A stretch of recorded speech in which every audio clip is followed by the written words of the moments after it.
নির্বাচনী অনিয়ম আর কারচুপির বিচার কি এবার শুরু হতে যাচ্ছে? হাইকোর্টের এক ঐতিহাসিক আদেশে নির্দিষ্ট ৩টি আসনের গত নির্বাচনের সমস্ত ব্যালট পেপার, রেজাল্ট শিট এবং সই করা নথিপত্র সুরক্ষিতভাবে হেফাজতে নেওয়ার নির্দেশ দেওয়া হয়েছে।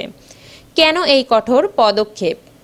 কারচুপির প্রমাণ, ওই আসনগুলোর ফলাফল, বড় ধরনের গড়মিল ও ভোট চুরির অভিযোগের প্রেক্ষিতে এই কড়া নির্দেশ।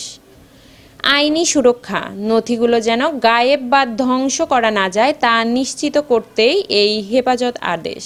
জনগণের ভোটাধিকার, সত্যিকারের জনমত কী ছিল তা উদ্ঘাটন করে প্রকৃত সত্য দেশবাসীর সামনে আনাই এই প্রক্রিয়ার লক্ষ্য।